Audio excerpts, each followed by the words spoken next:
Hello students. तो आज से हम लोग एक नया चैप्टर स्टार्ट करें, that is control and coordination. ठीक है, ये बायोलॉजी का चैप्टर है। तो ये हमारा नेक्स्ट चैप्टर है, इसको हम लोग आज स्टार्ट कर रहे हैं। तो कंट्रोल एंड कोऑर्डिनेशन क्या है, उसके पहले कुछ टर्म्स हमको समझने पड़ेंगे, फिर हम लोग इस चैप्टर के डिटेल पे स्टार्ट करेंगे।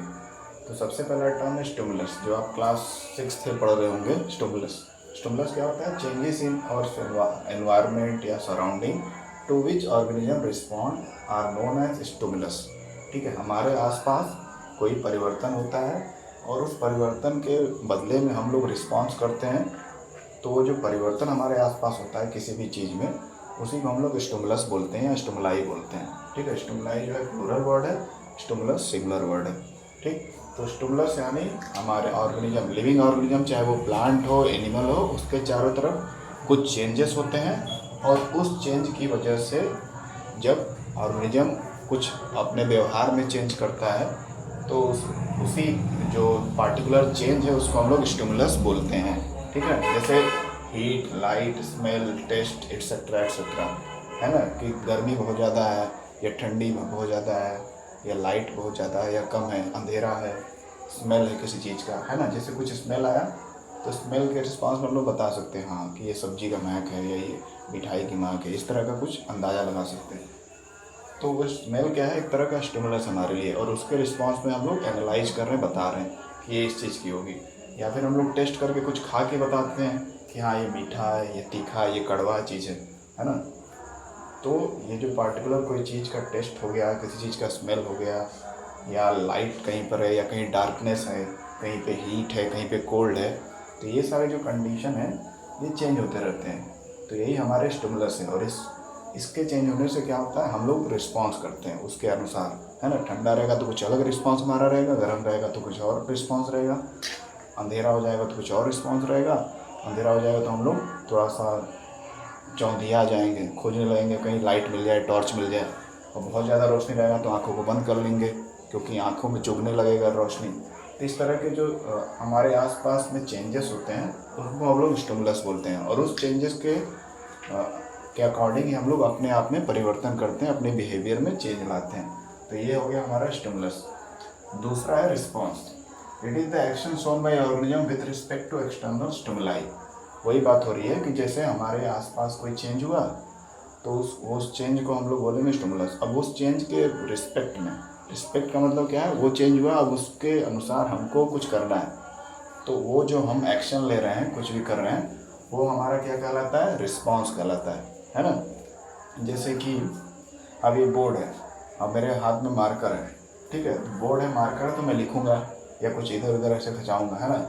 ये नहीं कि इसको लेके खड़ा रहूँगा। तो जनरली क्या है, बोर्ड मेरा एक तरह से मान लेते हैं स्टिमुलस है, और बोर्ड पे लिखा ही जाता है या कुछ ड्राइंग की जाती है तो मैं वही करूँगा, कुछ लिखूँगा या ड्रॉ करूँगा, है ना। तो बोर्ड हमारा स्टिमुलस, मेरा स्टिमुलस हो गया मान लेते हैं, और उस पर लिखना मेरा रिस्पॉन्स हो गया कि बोर्ड पे क्या किया जाता है, लिखा जाता है या ड्राइंग बनाई जाती है। फॉर एग्जांपल मेरे सामने अगर खाना रखा है तो खाना मेरे लिए स्टिमुलस है और उसको मैं खाऊंगा तो मेरा रिस्पॉन्स है ना। तो इस तरह के अलग अलग तरह के रिस्पॉन्स हो सकते हैं, वो डिपेंड करता है कि हमारा स्टिमुलस कैसा है, हमारा जो हमारे सामने जो चेंजेस हो रहे हैं, ये जो स्टिमुलस है वो कैसा है, उसके अनुसार हम लोग जो रिप्लाई करते हैं, जो एक्शन दिखाते हैं अपने बॉडी में चेंजेस की वजह से, हाथ पैर हिलाते हैं या बोलते हैं। जैसे हम, मुझे किसी ने बोला कुछ या डांट डपट दिया तो उसके रिप्लाई में मैं भी बोलूँगा, है ना। तो उसका बोलना मेरे लिए स्टिमुलस हो गया, और उसके जवाब में मैंने कुछ बोल दिया तो वो मेरा रिस्पॉन्स हो गया। ठीक है, अगर किसी ने मुझे मार दिया थप्पड़ तो मैं भी गुस्से में आकर उसको मार दूंगा, है ना। तो उसका थप्पड़ मारना मेरे लिए स्टिमुलस हो गया, और उस स्टिमुलस के मतलब रिस्पेक्ट में मैंने क्या किया, मैंने भी जवाब दे दिया, उसको थप्पड़ मार दिए, तो वो मेरा रिस्पॉन्स हो गया। ठीक, तो स्टिमुलस जैसा रहेगा वैसा ही रिस्पॉन्स हमारा बॉडी या ऑर्गेनिज्म करता है, अपने बॉडी के अलग अलग ऑर्गन से वो शो करता है रिस्पॉन्स। जैसे कि movement of the body parts, generally हम लोग लिविंग ऑर्गेनिज्म की बात करते हैं या एनिमल की मोस्टली बात करते हैं, तो एनिमल में बॉडी मूवमेंट बहुत ज़्यादा होते हैं। आप पहले से ही पढ़ते आ रहे हैं, लिविंग ऑर्गेनिज्म में सबसे ज़्यादा खासियत ये होती है कि उसमें मूवमेंट होता है, जबकि प्लांट्स वगैरह जो होते हैं, प्लांट और एनिमल में मूवमेंट बहुत ज़्यादा होता है, और प्लांट में ना के बराबर मूवमेंट है क्योंकि प्लांट एक ही जगह रहता है। तो एनिमल की बात अगर की जाए तो एनिमल में अगर किसी चीज़ की पिंच कर दें उसके स्किन में या कुछ खोप दें तो वो क्या करेगा, इधर उधर उछलने कूदने लगेगा, बचाने लगेगा अपने आप को, है ना। तो वो रिस्पॉन्स किया, कुछ उसको पिंच कर दिया, कुछ उसको गर्म चीज़ टच करा दी उसके बॉडी से, तो बॉडी में मूवमेंट बहुत ही ईजिली ऑब्जर्व होता है। जब कोई स्टिमुलस किसी लिविंग एनिमल के आसपास होता है तो उसके बॉडी में चेंजेस या बॉडी में उसके पार्ट्स में कुछ मूवमेंट देखने को मिलते हैं, और इससे हमको पता चल जाता है कि वो रिस्पॉन्स दे रहा है स्टिमुलस के प्रति। ठीक है, तो ये स्टिमुलस हो गया, रिस्पॉन्स हो गया। देन कंट्रोल एंड कोऑर्डिनेशन, जो हमारा चैप्टर है उसके बारे में समझ लेते हैं कि इसका मतलब क्या है। When various organ of organism work together in a systematic and controlled manner to produce a proper response for a stimulus. For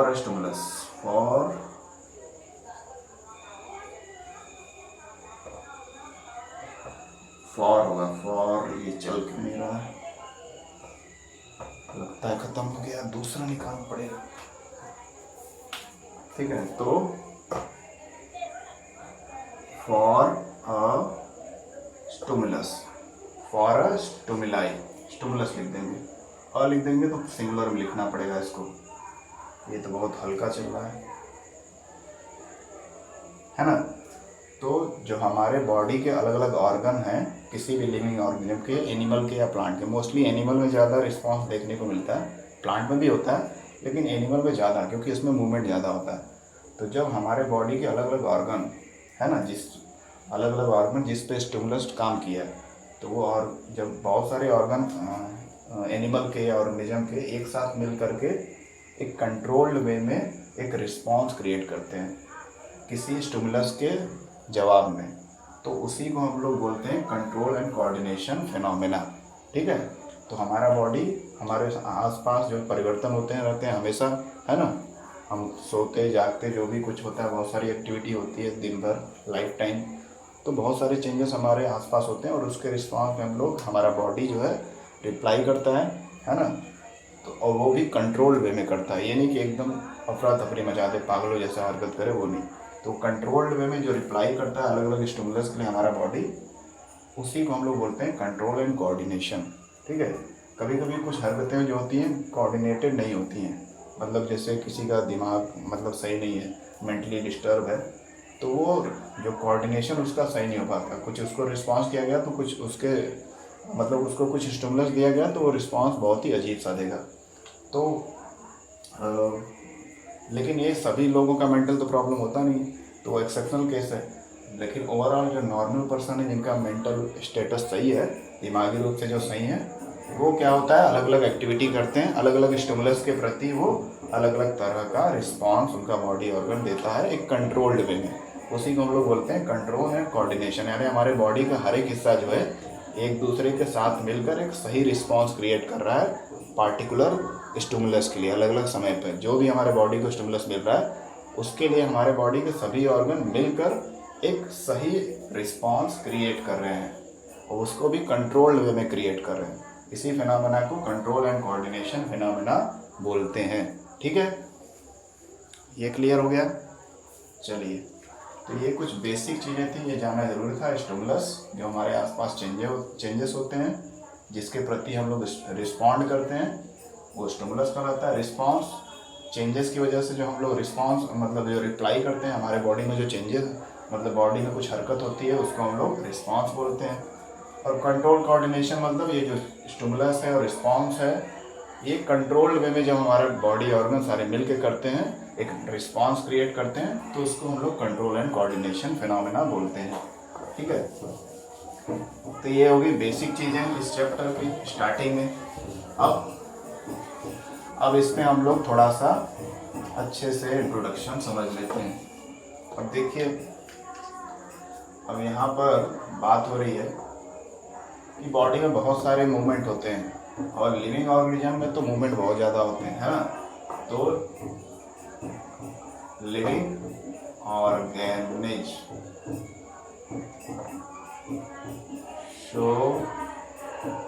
organism shows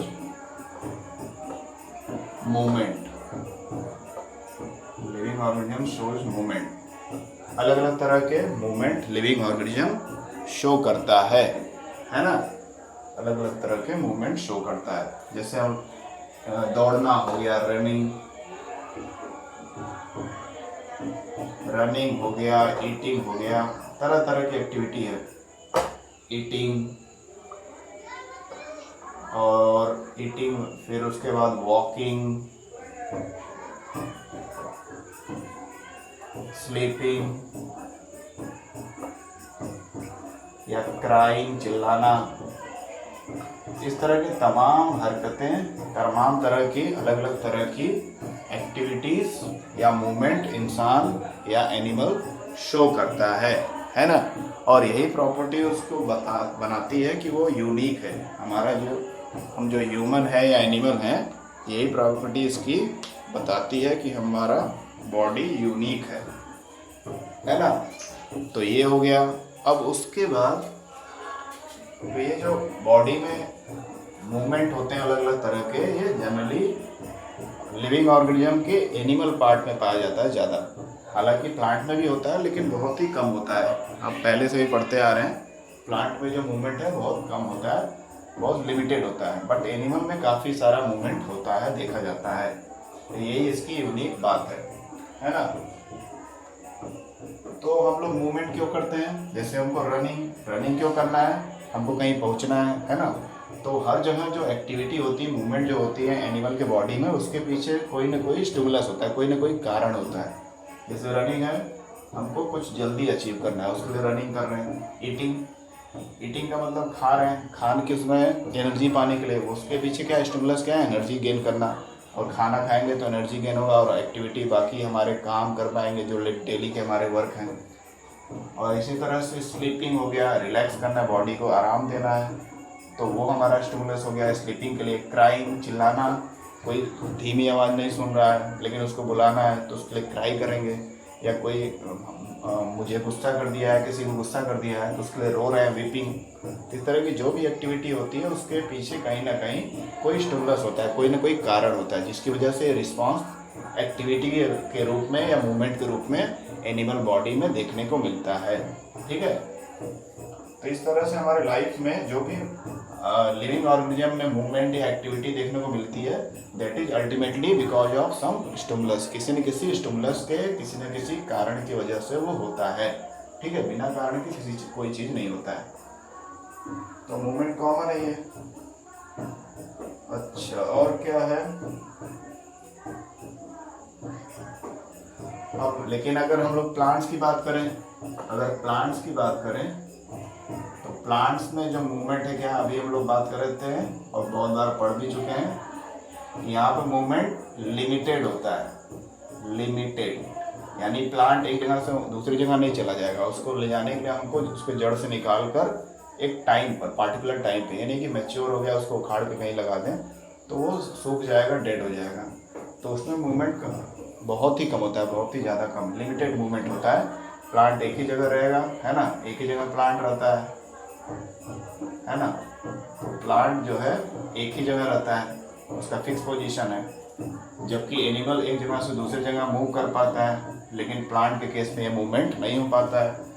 plant में क्या होता है, उसके पत्तों का मूवमेंट होता है, एयर के प्रेशर की वजह से, हवा के मूवमेंट की वजह से पत्ते हिलते मिलते हैं, उसकी टहनियाँ थोड़ा बड़ा अगर फ्लेक्सिबल है तो वो मुड़ेंगी, है ना। तो इस तरह का रिस्पॉन्स देखा जाता है। तो जो भी थोड़ा बड़ा रिस्पॉन्स होता है, जो हम लोग को मूवमेंट दिखता है प्लांट में या उसके प्लांट के पार्ट्स में, वो भी किसी न किसी स्टिमुलस के रिस्पॉन्स में ही होता है ना। हवा चल रही है, इसमें पत्ते हिल रहे हैं, या फिर सनलाइट के डायरेक्शन में फ्लावर्स या पत्ते मुड़ जाते हैं कि यहाँ पे सनलाइट इधर से आ रही है तो पूरा प्लांट का हिस्सा इधर की तरफ मुड़ जाएगा, इसकी टहनी इधर मुड़ जाएगी, फ्लावर इधर मुड़ जाएगा, इस तरह का हो जाएगा। तो ऐसे कुछ लिमिटेड मूवमेंट होते हैं प्लांट में बिकॉज ऑफ सम स्टिमुलस।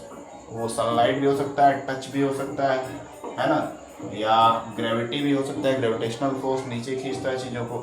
इस तरह के कुछ फैक्टर्स हैं जिसकी वजह से, जो एक तरह का स्टिमुलस का काम करते हैं और उसकी वजह से प्लांट में कुछ मूवमेंट देखने को मिलते हैं। ये सारे प्लांट में मूवमेंट हम लोग एनिमल और ह्यूमन ब्रेन के बाद पढ़ेंगे। ठीक है, फिलहाल ये हल्का फुल्का आइडिया लेना था। अच्छा, तो ये हो गया। अब ये होने के बाद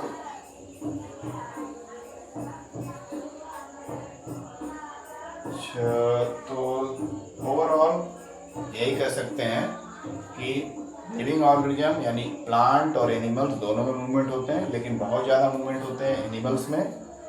और वो जो मूवमेंट होते हैं किसके रिजल्ट की वजह से होते हैं, किसी स्टिमुलस के रिस्पॉन्स के रिजल्ट में वो होते हैं। प्लांट्स में भी कुछ लिमिटेड मूवमेंट होते हैं, वो भी किसी स्टिमुलस के प्रति ही होते हैं। ठीक, तो जो भी चेंजेस होते हैं, जो भी मूवमेंट होता है, कोई भी एक्टिविटीज़ करता है एनिमल, कोई भी मूवमेंट होता है, छोटा से छोटा मूवमेंट जो प्लांट का होता है, प्लांट का शेप चेंज हो जाता है, टेढ़ा हो जाता है उसका स्टेम, तो उसके पीछे कोई ना कोई स्टिमुलस होता है। दैट इज वाई उसके में चेंजेस हुए हैं। ठीक है, तो इसी चीज़ को हम लोग को समझना है इस चैप्टर में कि ये जो चेंजेस होते हैं किस तरह से होते हैं और उसके पीछे रीजन क्या है ना, उसके पीछे रीजन क्या है ये हमको समझना है। ठीक है, तो ये हो गया, ये हमारा इंट्रोडक्शन पार्ट हो गया। अब हम लोग चलते हैं नर्वस सिस्टम पे। नर्वस सिस्टम,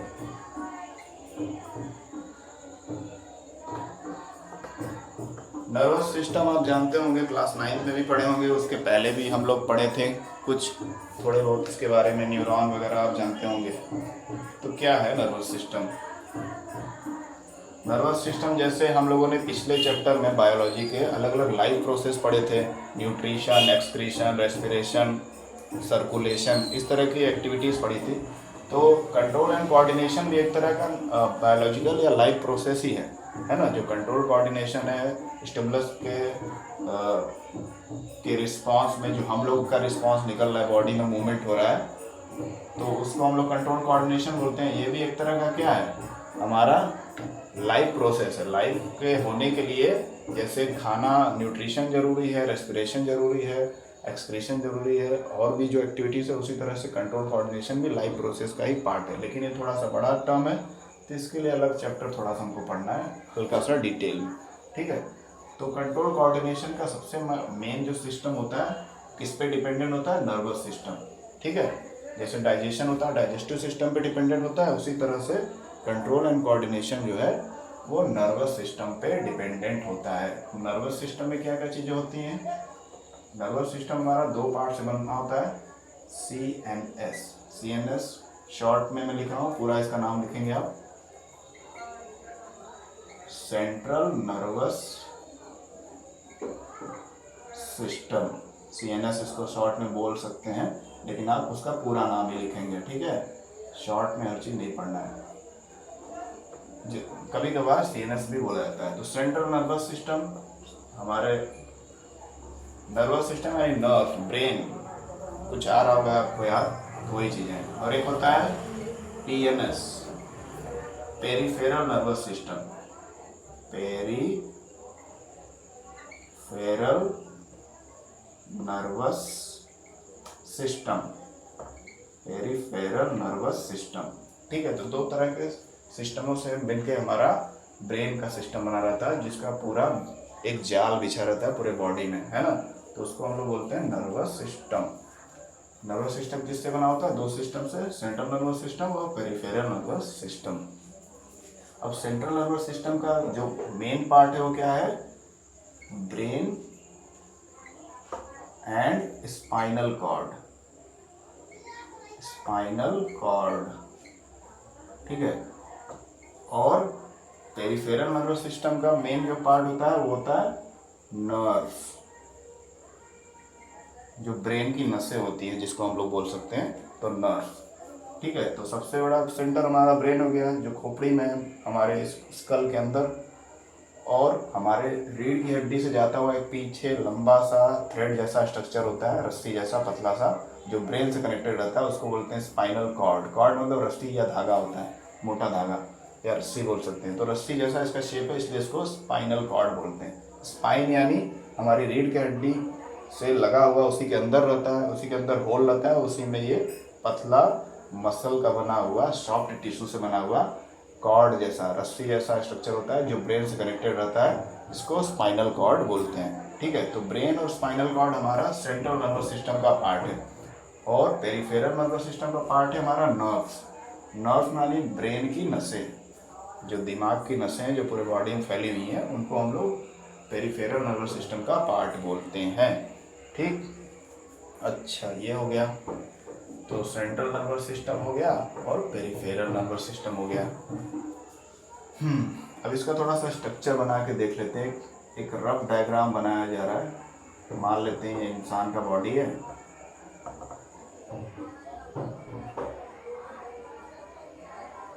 ठीक है,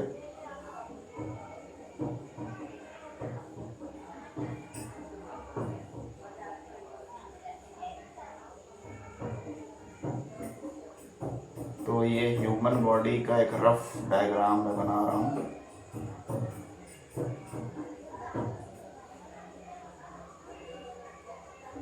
ठीक है, तो ये ह्यूमन बॉडी का एक रफ डायग्राम है।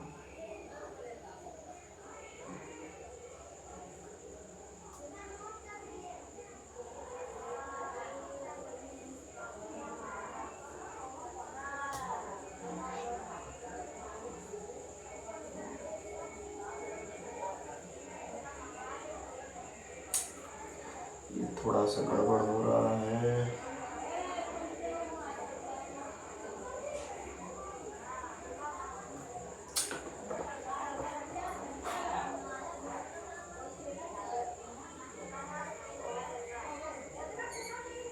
मान लेते हैं पैर जैसा है।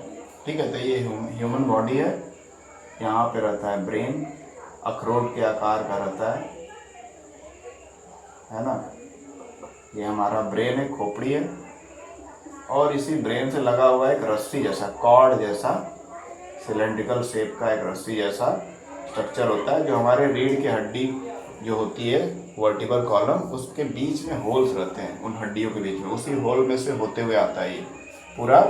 जहाँ तक हमारा रीढ़ की हड्डी रहता है वहाँ तक ये फैला रहता है। ठीक है, ये हमारा ब्रेन हो गया, ये स्पाइनल कॉर्ड, ये सेंट्रल नर्वस सिस्टम है। सेंट्रल नर्वस सिस्टम यानी हमारे जो सारा प्रोसेसिंग होता है दिमाग का, उसका मेन पार्ट यही है, सेंट्रल पार्ट है।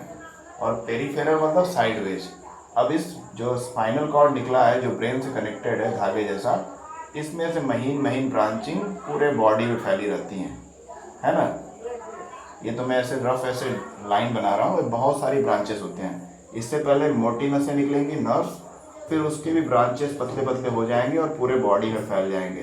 ठीक है, इसीलिए हम लोग कहीं भी टच करते हैं तो हमारा बॉडी रिस्पॉन्स करता है, मोस्टली सभी पार्ट्स पे, है ना।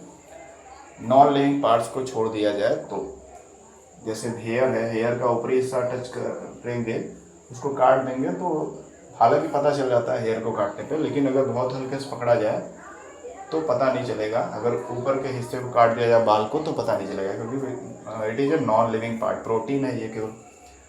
तो बॉडी में सारी जगह ये स्पाइनल कॉर्ड से जो नर्व निकली रहती हैं, फैली रहती हैं ब्रांच होकर। ठीक है, ब्रांचिंग के थ्रू हर जगह फैली रहती हैं। और जब हम लोग कुछ टच करते हैं, किसी स्टिमुलस, कोई परिवर्तन होता है, तो उसके रिस्पॉन्स में हमको क्या है, एक रिस्पॉन्स देना पड़ता है। जैसे मान लीजिए एग्जाम्पल के लिए ले लेते हैं कि ये कोई प्लेट है। ठीक है, गरम प्लेट है, इसमें से भाप मतलब गर्मी, हीट निकल रहा है रेडिएशन के फॉर्म में। कभी कभी आप देखते होंगे कोई गर्म चीज़ है तो उसमें रेडिएशन ऐसे दिखता है, तो बहुत ज़्यादा गर्म टेबल है, मतलब ये प्लेट हमारा, है ना, हॉट प्लेट। कोई हॉट प्लेट है और इसको कोई टच करने गया, मान लीजिए टच कर ही दिया, है ना। ये कोई आया,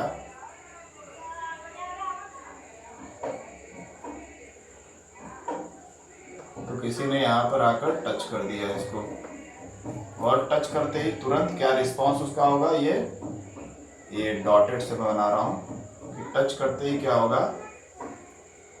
कि वो हाथ को ऊपर उठा लेगा व्यक्ति, है ना। ऐसे टच किया, गर्म होगा, हाथ ऊपर उठा लेगा। ये रिस्पांस हम जनरली देखते हैं अगर हमारे बॉडी के सभी नर्व्स सही से काम कर रहे हैं। तो कहीं भी ये टच कराएं, चाहे हाथ में या पैर में, कहीं भी कोई गर्म चीज़ या अनएक्सपेक्टेड जो भी चेंजेस होगा, नॉर्मल बॉडी टेम्परेचर से हट के कुछ भी अगर हम लोग टच कराएंगे कहीं पे, और कोई व्यक्ति होशो हवास में है, सोया नहीं है, बहुत गहरी नींद में या बेहोश नहीं है, तो वो किसी बॉडी ऑर्गन पे अगर हम लोग टच कराएं कहीं पे बॉडी के हिस्से पे, तो रिस्पॉन्स व्यक्ति जरूर करेगा उस स्टिमुलस के प्रति। दैट मीन्स कि जो नर्व्स हैं हमारे बॉडी में फैली हुई हैं, और नर्व्स का ओरिजिन कहाँ से होता है, कहाँ से निकलती हैं, स्पाइनल कॉर्ड से। So this is our brain, और दिस इज थ्रेड लाइक या कॉर्ड लाइक, रस्सी जैसा स्ट्रक्चर होता है सिलेंड्रिकल, स्पाइनल कॉर्ड जो ब्रेन से कनेक्टेड रहता है हमारे, और उस स्पाइनल कॉर्ड से फिर ढेर सारी नर्व निकलती है और ब्रांच हो जाती है, पतली पतली हो जाती है। जैसे हम लोग सर्कुलेटरी सिस्टम में पढ़े थे लाइफ प्रोसेस में, जैसे पंपिंग होता है, हार्ट से ब्लड अलग अलग वेसल्स के थ्रू फैलता है, सिमिलरली इसको भी उस तरह समझ सकते हैं कि ब्रेन के जो सिग्नल्स हैं उसको पहुंचाने के लिए बॉडी के हर एक हिस्से तक नर्व जो होती हैं पतली होती जाती हैं और हर जगह तक पहुंच जाती हैं। तो यहाँ से मेन नर्व निकलती हैं, इनको बोलते हैं spinal nerves, spinal nerves, spinal nerve. ठीक है, स्पाइन हमारे रीढ़ की हड्डी के पार्ट से 12 स्पाइनल नर्व होती हैं। कितनी नर्व होती हैं? 12। अब उससे फिर और सारी ब्रांचेस निकलती हैं, पूरे बॉडी में फैल जाती है नर्व्स की, और फिर वो रिस्पांस देती हैं, है ना। तो ये होता है। तो सेंट्रल नर्वस सिस्टम हो गया, पेरिफेरल नर्वस सिस्टम हो गया। पेरिफेरल नर्वस सिस्टम यानी हमारा ये नर्व का पूरा जो जंजाल है, नेटवर्क है, उसके बारे में बात हो रही है। अब उसके बाद ये जो एक्शन हुआ, ये एक्शन जो है इसको बोलते हैं रिफ्लेक्स एक्शन। ये सारी चीज़ें आगे पढ़ेंगे हम लोग। रिफ्लेक्स एक्शन यानी फटाक से होने वाली ऑटोमेटिक जो प्रतिक्रिया होती है, जो रिएक्शन होता है उनका, हमारा गर्म चीज़ को छुएंगे हटा लेंगे हाथ, या कोई मारेगा तो हटा लेंगे, या हमारे मुंह पे कोई मारे जाएगा तो मुंह पीछे कर लेंगे, या आंख बंद कर लेंगे, पलके झपका लेंगे। तो ये जो एक्शन होता है अचानक से होता है, तो इनको हम लोग रिफ्लेक्स बोलते हैं। रिफ्लेक्स यानी क्विक एक्शन, रिफ्लेक्स एक्शन